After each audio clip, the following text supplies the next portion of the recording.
Winter Roses, Summer by fairytalelovr. Chapter 26. The Thing About Smiles. Bran laughed loudly as Jory knocked a Frey rider from his saddle. The man made a comic face when he hit the dirt, getting the whole crowd roaring. It was 2 days after the wedding, and the tourney was in full swing. Bran had initially been very disappointed that no one from the Westerlands had come, because he had hoped to see Jon defeat the Mountain again. "Are you still sure about this?"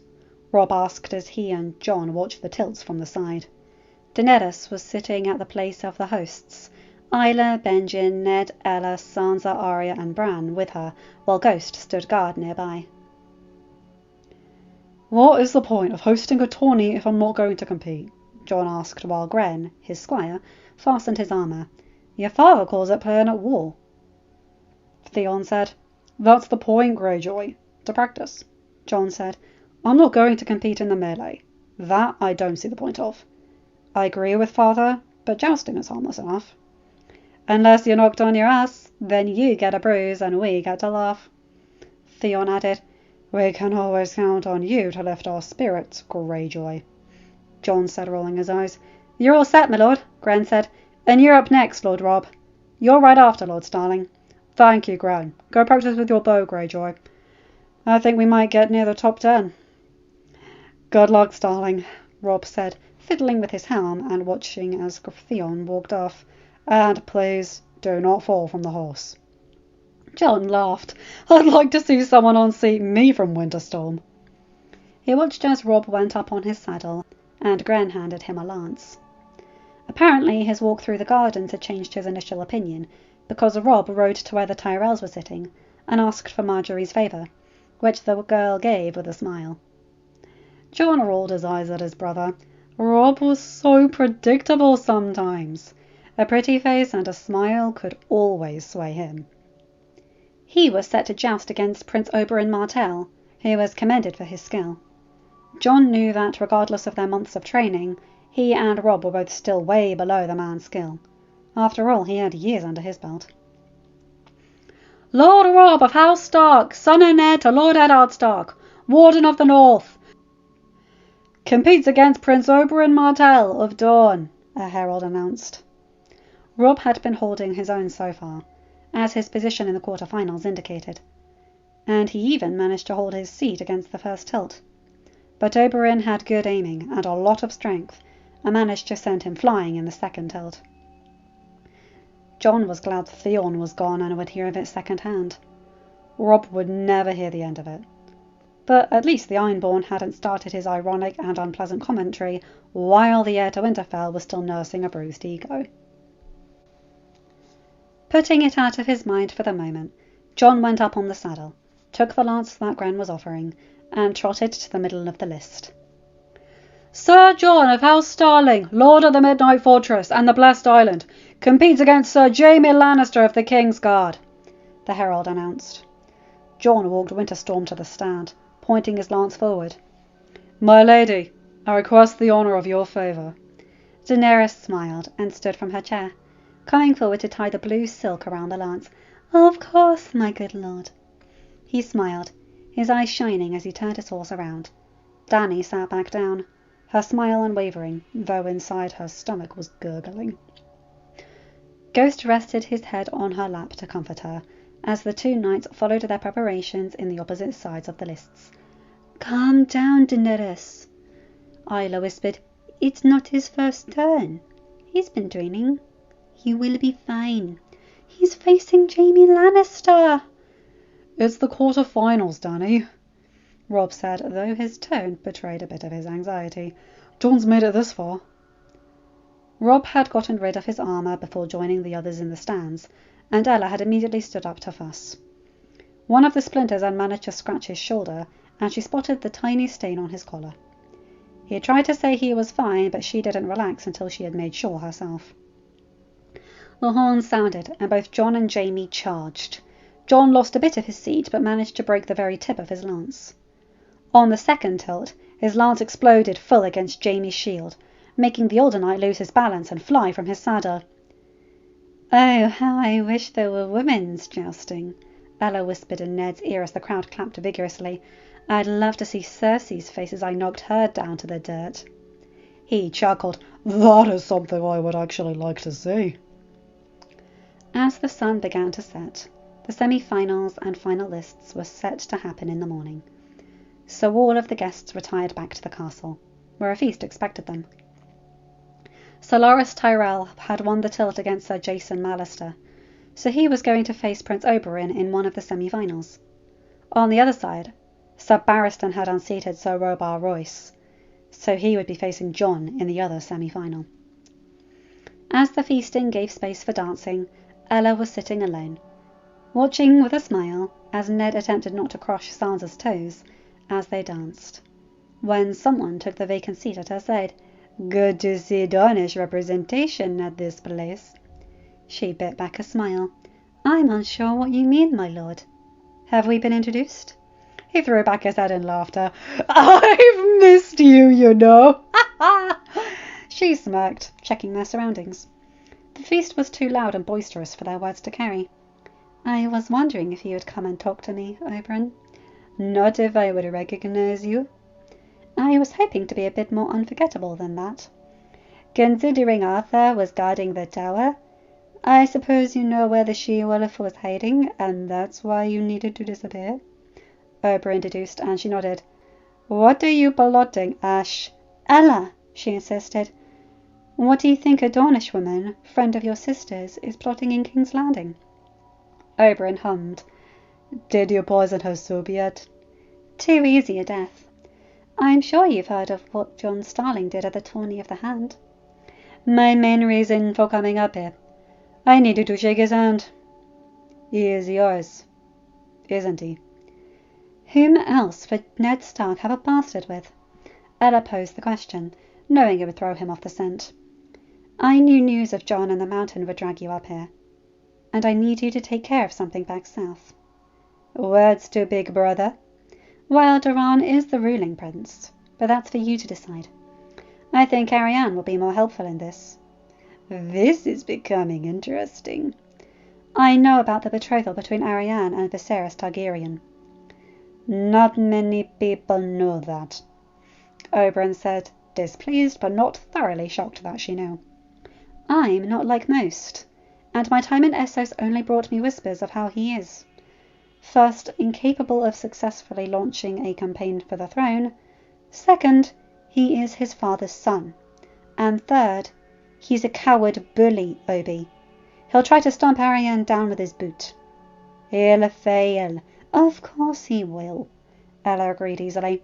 Arianne will eat him alive for breakfast on a slow day. But Viserys Targaryen on the throne is worse than even the Lannisters sitting there. So, Oberyn casually threw an apple at an approaching curious child. What are you saying? I'm saying Robert is unhappy in his marriage, and it won't be long before war breaks out. We'll be opposite to the Lannisters, obviously. You will, I'm sure. Doran will be more cautious than that. You know something I don't. Several somethings, as a matter of fact. And tomorrow Ned is announcing our betrothal, so I dare say I'll know even more. Winterfell controls the entire north, and has the easy support of the Vale and the Riverlands. So you want to ensure Dornish support when all hell is break loose. Oberyn finished the thought. He looked around the room. You said you'd rather the child a murderer than Viserys, so I can only suppose you'd support Daenerys. Daenerys is the right queen, Ella said, though she added the by right of marriage in her head. Well, I'm sure Arianne will agree on that score. She wants Sunspear, and I know her well enough to know she'd hate be a consort. And I'm certain between the two of us, we can convince Doran to side with the other dragon. I might be able to, was all she said. Oberyn chuckled. I haven't even said what I want in return. You don't need to, Obi. It's still me. He smirked. I really did miss you, Ash. She smiled, turning back to watch Ned and Sansa. Daenerys was sitting with Marjorie Tyrell and a handful of other ladies about their ages, discussing the excitement of the tourney and the dresses worn so far by the ladies attending. Nothing, of course, Marjorie said to Daenerys, as the other ladies giggled over something, beats this necklace of yours, my lady. The winter diamond is truly a wonderful gem. Dany smiled, looking down at the pendant. The gem was almost as big as her fist and had been shaped like a rose. Her earrings and bracelet followed the same design, though in a much smaller size. Those are the very first jewels we produced. Lord Starling said they were rightfully mine. Oh, I hope I will marry a man as kind as Lord Starling, Marjorie said dreamily. Well, from what I hear, I can safely say that your soon-to-be betrothed is very kind and honourable. Marjorie smiled. I've had the same impression. My lady, if it wouldn't be impertinence, but you grew up together. Would you tell me about him? Dany smiled and nodded, a warm feeling of gaining a friend taking root. Ned was momentarily shocked by what Howland was proposing. I hope I'm not being impertinent, the Lord of Greywater Watch said as he noticed Ned's expression. Never, my friend. Ned said, It's just... You are aware of Bran's condition, are you not? Howland smiled. I am. My offer still stands. Ned chuckled. The Cranhog men and their eccentricities. I would be honoured to say yes. But I must insist you do not do this out of pity. I am not, Ned, the smaller man insisted. I wouldn't offend you as much. Ned smiled. I won't force anything on the children. Of course not. I wouldn't have expected it of you. But Bran and Mira met a few days ago, and they seem to have become friends. Yes, so I have noticed, Ned agreed. I know how much I owe you, Howland. Nothing I have done for you is more than my duty to my liege. If anything, I owe your family much more for what your sister has done for me. Ned smiled nostalgically. If Bran and Mira agree, my friend, I would be most honoured to call her daughter in a few years. Howland bowed his head. Then I would be honoured to have my daughter join House Stark. They clasped their forearms, sealing the deal. On that note, I shall need your help with something, Ned said, after they toasted the future union. Moat Cailin, I know. Howland said, I'll have my men to get started on the swamp as soon as I get back. Ned chuckled. I should have guessed. Daenerys and Marjorie had been joined by the latter's grandmother, who was delighting them with tales of her youth. Robb came up to the table and bowed his head in greeting. Lady Starling, Lady Elena. Lady Marjorie, I wonder if I might have the honour of this dance. Marjorie smiled, took his hand, and Robb led them to the dance floor. What a beautiful pair they form. Daenerys said, Oh, yes, they do. Quite like you and Lord Starling. Thank you, my lady. Ah, child, I've seen enough of life and arranged marriages to know you won the big prize. Robert, the big oaf, may have tried to shame you, but he has no idea of the service he did to you. Thank you, Lady Elena, Daenerys smiled, and I wonder if I might make a request. Your husband saved my grandson's life, Lady Starling. We owe you a debt of blood, and between the two of us, House Tyrell owes you far more. Thank you for the kind words, my lady, but I think we are both aware of our positions. We are indeed. I merely meant to ask if you were to consider letting Marjorie stay for a while, after the tourney is over. I grew up with two little sisters, but not many friends who didn't care that I am the bastard of a madman, and betrothed to a bastard. Such an ugly word for such a great man, Olenna tutted, displeased. If only more people thought like you, my lady. Daenerys stated, Oh, my dear, if more people thought like me, life would be at least a little more interesting. They chuckled. I'm sure Marjorie won't object, but Lord Robb will return to Winterfell after the tournament, so there is no impropriety on that form. Oh, you are quick. Thank the gods. I like you even more. Now I will talk to my delightfully oafish son. He'll object, just for the sake of being difficult, mind you. Not that that's likely to stop me. Dany smiled. She understood perfectly well why Olenna was known as the Queen of Thorns.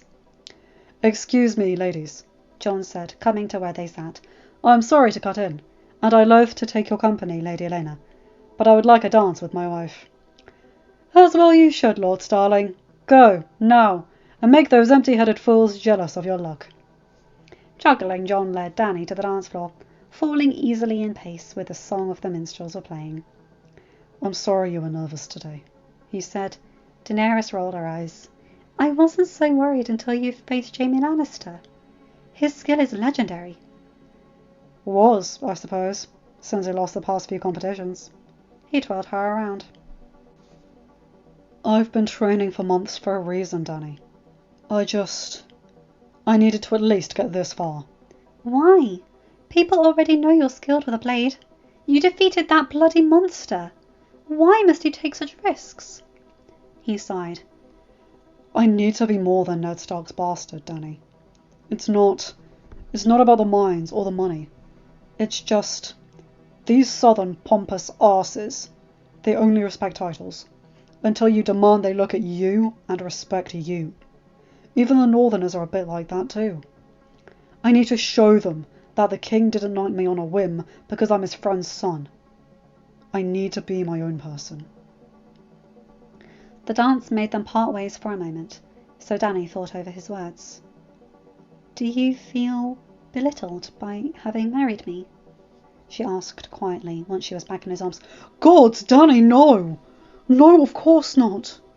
There's nothing about us that I regret or dislike. I guess it's like you, wanting to be more than the Mad King's daughter. Oh. He twirled her in the air again. Why didn't you ever tell me? Jon shrugged. Next time, do tell me, Dany insisted, so I can know why you're trying to make my heart stop. He chuckled, squeezing her as close as propriety allowed.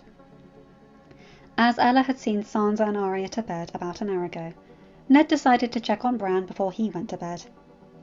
It was into the small hours of the night, and while the children and most of the ladies had already retired, the men were giving no indication of abandoning their drinks and friends. He found Bran sitting at his bed, Maester Walken kneeling before him, and Jon and Robb standing nearby. What is happening here? Father! Bran exclaimed with a huge smile. Come and see, Father! Frowning, Ned came closer to the bed. The Maester was holding Bran's right leg off the floor. When his father was in watching distance, Bran moved. Bran moved his right foot! What is the explanation to this? Ned demanded in Jon's solar afterward, after smiling and crying were done, and Maester Walken had told Bran to rest and not forced it lest it undo the progress. There isn't a concrete explanation I know of, my lord, the Maester replied. Some conditions still baffle even us at the Citadel. I have a guess, one I shared with Maester Luwin when Lord Bran started feeling the tinglings, and my colleague shares my opinion. Then, please, share it with us, Ned asked. We have been able to determine that all movement is connected to the spinal cord. Due to the nature of the fall, and what I saw of Lord Bran's back following the accident, and his subsequent inability to move his legs after he woke up, I believed, and Maester Walken agreed at his own examination, that the spinal cord had been severed, and that, as far as we know, is incurable. So that wasn't what happened? No, my lord.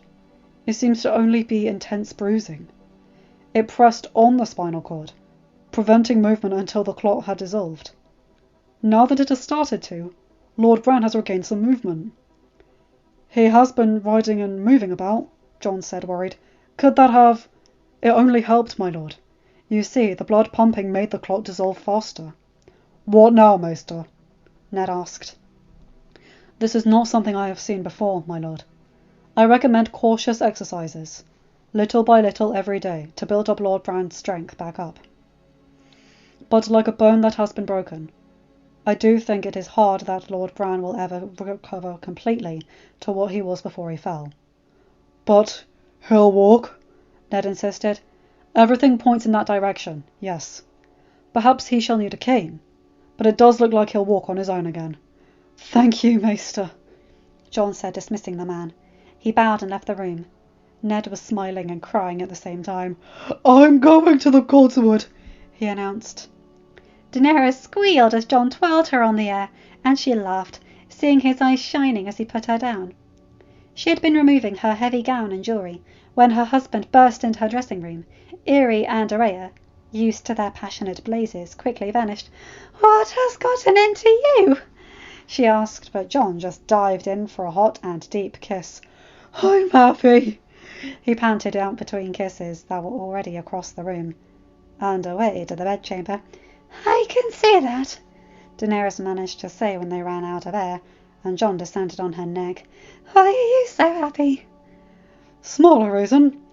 I threw Jaime Lannister onto the dirt, he said, throwing her on the bed and hurriedly tugging at his own clothing. And the big reason? Dany said.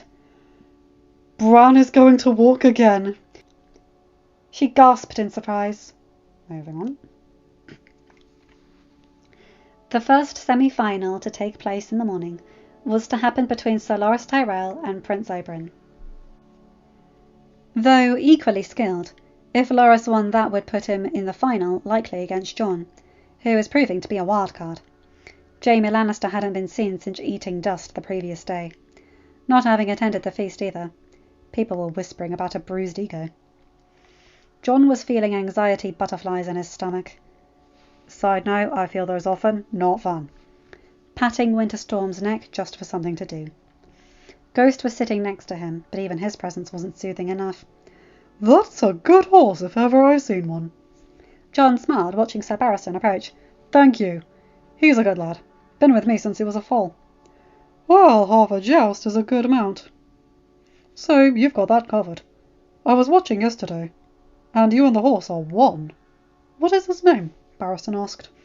Winterstorm. You Starks and Winters. Jon chuckled. That one wasn't on me. The mare was called Winter, and she was my Aunt Lyanna's. And the stallion was a horse my father rode back from the war. A Dornish racing horse. The kind you don't see much up here. But he was called Storm. It was obvious enough for a 10-year-old. Sir Barristan smiled. If these past 16 years have taught me anything, sir, Ned Stark had said aboard the Lady Daenerys, is that life is filled with small ironies. The knight had to agree.